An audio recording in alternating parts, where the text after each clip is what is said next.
Hello, it is Thursday, 29 August 2019. I am Ma Albari and this is the Diaspora.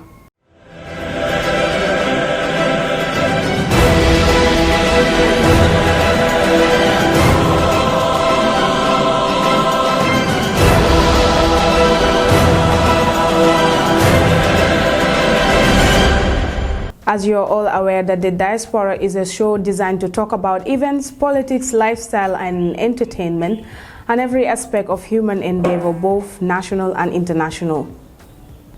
We will be bringing you a story of Diaspora Gambians out there, Diaspora of other nations residing in the Gambia, and our stories will be featured from both local and international medias.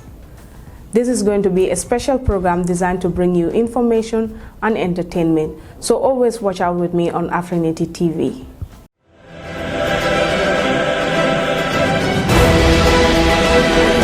Let's take a quick look at our stories in the Gambia today.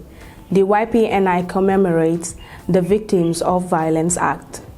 Youth Power Network International, YPNI, have recently joined the world in commemorating International Day of Victims of Acts of Violence based on religion or belief at the Alliance Franco along Kairaba Avenue. The commemoration was funded by Foundation for Intellectual and Interreligious Dialogue Initiative, FIIDI, in Canada.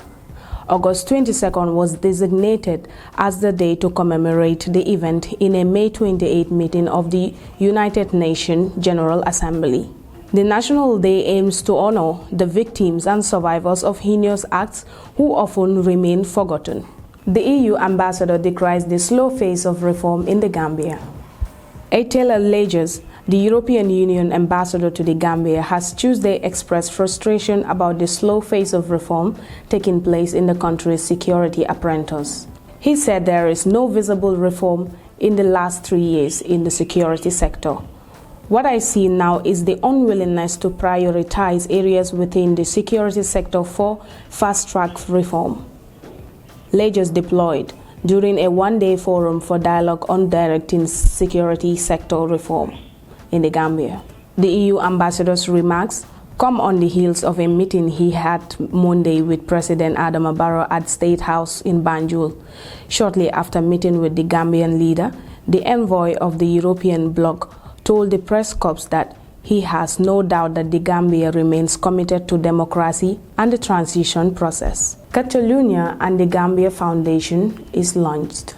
Catalonia and the Gambia Foundation, CGF, a voluntary-based organization that was established in 2002, have been launched in the Gambia last week. The foundation has been supporting rural Gambian women and individuals, championing national development, committing themselves to improve the livelihood of rural communities. The environmental minister debunks the reports of the Salaji forest sale. Minister of Environment, Natural Resources and Climate Change Lamin Diba has ridiculed the ongoing reports making rounds on social media about selling of Salaji Forest Park to Chinese investors. In an interview with the media during a massive tree planting exercise by Gunjuru Youth Movement over the weekend, Mr. Diba said that Salaji Forest Park was an initiation of the Gambia government and the community of Salaji.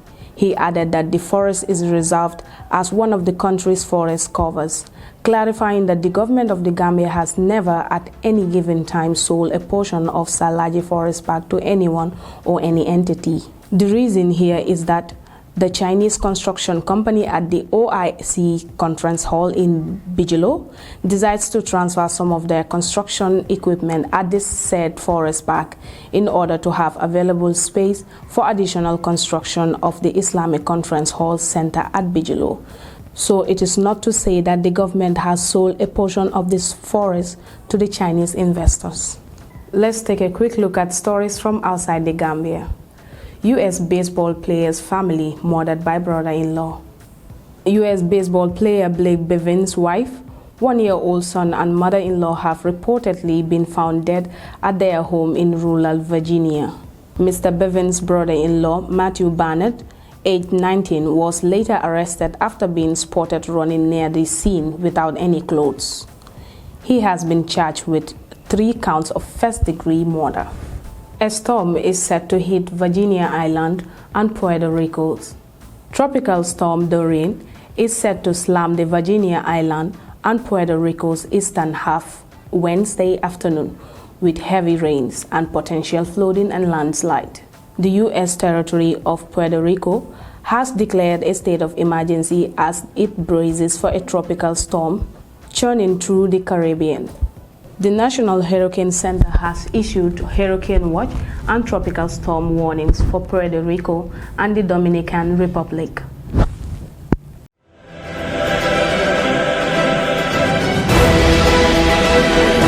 That's all we have for today's edition on the Diaspora. Thank you very much for joining us.